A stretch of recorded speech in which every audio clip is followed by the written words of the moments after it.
What What is is going on? going on, movie meals? Movie meals. Before we get started into the video, Wonder Woman 1984 reaction or review, non-spoiler review. I want to thank our patrons who have joined the Patreon to help kind of support us. It's been real awesome. So thank you specifically. Shout out to these ones who are doing the top tier. It'll be linked or should be down below here or above. I don't know where I want to put it in the edit yet, but their names will flash. Thank you to you guys. You guys are awesome. But now let's get into the non-spoiler review. Kyle, what is your quick synopsis of the film, and then what is your positives of it? Well, in case if people haven't seen Wonder Woman 84 yet or don't know about this movie, basically it's the sequel to Wonder Woman. Takes place in 1984, as the title suggests. And things go haywire to her and many other people when a stone appears out of nowhere that can lead to some interesting stuff, but has some dire consequences. That's all I'll say about it, because I don't want to give anything away. Along with her this is a dealing with the repercussions of the first film. It's a lot of her dealing with loss and that of the first film. Yes. But for the things I liked was Wonder Woman was Gal Gadot. I thought that she came back just as strong as she did in the first movie, and she did a great job as playing Wonder Woman. And this is not a spoiler at all because this has been in the trailers. We've known this for a while, but Chris Pine coming back as Steve Trevor. I really love him as that character, and I love these two and their chemistry together. Like they pick up from where they left it off in the first movie, and it's just so much fun to do. It's just so much fun to see them act off of one another, especially with their roles kind of being reversed with him coming back. This time she knows more about the human world than he does because of the time change, and a lot of things are different for him now. And what I liked between their chemistry was also, now that we're in the 80s, this movie kind of is a superhero movie, but at the same time it's a 80s mystery thriller with a bit of camp to it. I really liked how they kind of combined those tones. I thought that made for a pretty interesting, a pretty different adventure for a superhero movie. And when it came to the villains that were in this movie, played by Pedro Pascal and Kristen Wiig, I thought they were pretty good for the most part. Their story arcs and whatnot, I'll get into for kind of the negatives, but I thought for what they were given, they did a pretty good job, especially with Pedro Pascal really like leaning into the camp, but doing a really good job with being a bit campy. And Kristen Wiig, who I haven't seen her do a role like this before. I've only seen her really in comedies and SNL. So seeing her doing something a bit different, at least for me, was a treat that I really liked. And finally, I'll wrap up my positives with the action. I probably like the action scenes from the first movie more than the second movie, but I thought these action scenes still worked pretty well for the most part. I thought they were pretty good, pretty admirable, but I think when it comes to like the overall scenes and which ones I like more, I think I lean towards the first movie's action, but still pretty good in this sequel. Yeah, for my positives, I ended up liking the movie. I honestly think it's about the same as the first movie. I really do. I think Gal Gadot is an absolute treasure. I do think her acting, because I've been critical of her acting in the past and kind of Fast and Furious, she was, and I hate to say this, but I think she was utilized more as just an attractive woman in the movie. And she was a little bit kind of stone with a lot of her acting, but I think she has put in the work, kind of like The Rock was early on, and she's put in the work, and she is a talent, and I think she brought it in her performance to this movie. Honestly, maybe even more so than the last. She is great. I thought all the performances were great. I do love the chemistry between Chris Pine. I loved the way, and the biggest question was, how are they bringing him back? I actually really liked the way he was brought back. I thought it really worked. I loved Kristen Wiig until the last 40 minutes of the movie. I loved her. I was pretty much on the same with Pedro. I thought he was a really great villain, and I loved him pretty much for the most part, up until about the end. But the performances are what really rocked it. I thought it was a solid movie. It's getting bashed. I don't think it's deserved any bashing. A lot of people are hating it, and I think that's a little too much. Some of the stuff I've seen on Twitter today sounds Last Jedi level of kind of toxicity. Yeah, I've seen that too. It's ridiculous. I don't think it's that bad at all. A little long. Well, I guess we haven't gotten into negatives. So Kyle, what are your negatives? I think the negatives was pretty much the story itself, weirdly enough. I think when it came to like what the like overall story is about and like the morals that the story was trying to tell, I don't think they coincided very well. I think the goal that this movie was trying to achieve didn't really land as it should. And I think that's just because it had a hard time figuring out like what meanings it was trying to tell and trying to figure out all these different characters' motivations. And for some reason, it just felt kind of clustered, kind of messy. I don't think it was as smooth of a story as say the first one was.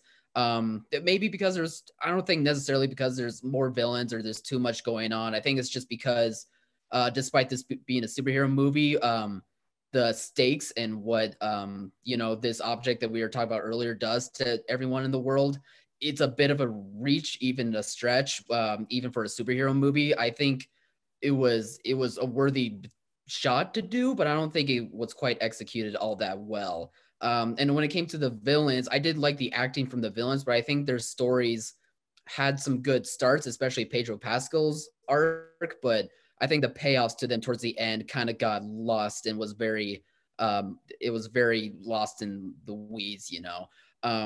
Cheetah, when it came to Kristen Wiig as Cheetah, it also reminded me a lot of, of other supervillain characters and their types of arcs, kind of like Electro in Amazing Spider-Man 2 or Riddler in Batman Forever. I think Kristen Wiig and the direction that this character took was a lot better executed than all those other characters did, obviously. But I think I just have seen that too many times. It just wasn't quite as strong as I wish it could be. I do think that this movie was also a bit too long.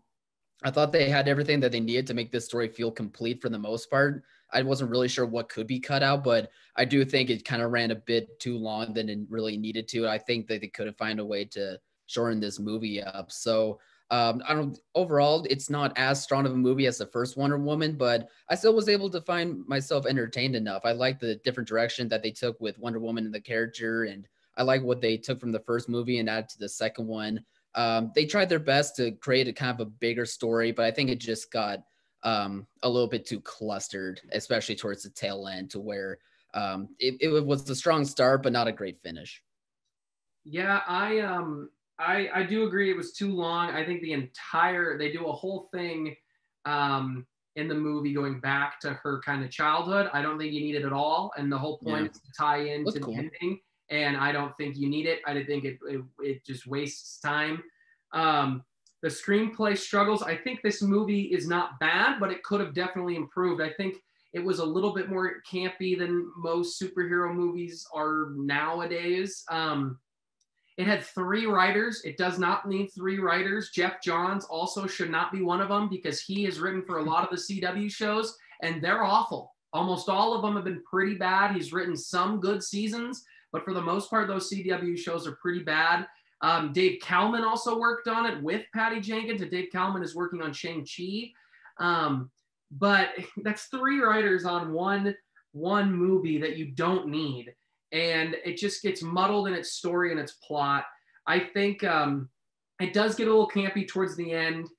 And I think they just didn't know how to stick the landing is the biggest thing, because I think they really had a good handling on most of the characters. And I actually thought the kind of big plot point of like what they're going after was actually really unique and a cool idea in a villain that we have not done before.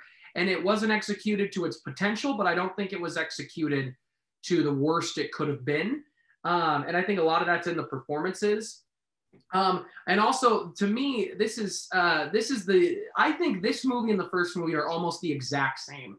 And I think there's 2 main differences. There's no that scene in the sequel. There's no trench scene. And the trench scene is the scene you remember more than anything. It's the biggest scene. Outside of that, the rest of that movie and this movie are pretty much the same. And it is lacking that. So I give the first one a slight edge, but I think they're closer than people think. And I had fun with both. I think Gal really sells it as Wonder Woman, obviously. And I think what she does for young women is incredible and super important. And I love it. But as a movie as a whole, I just didn't love it. And there's nothing unique about the score. The score was not very good. and you Oh, get really? a little bit of the Hans Zimmer score from BVS when she shows up with that awesome Wonder Woman score. And you get a little bit, and you don't even get the best part of it. And it's not utilized in this movie. And I think it is a massive mistake. And I think it's the worst thing this movie did by not sticking to that really awesome Wonder Woman score that they came up with for Justice League and BVS. Because when she shows up in Batman v Superman, it's one of the few moments that movie really works. When that score hits and she's hit the cuffs, that score should be playing when she is in the climax of this movie, and you get parts of it that is not the best part of that score. And it drove me nuts the entire movie. I was sitting there going, where is this score that reminds you how incredible she is? And it's not there. The score doesn't complement the film.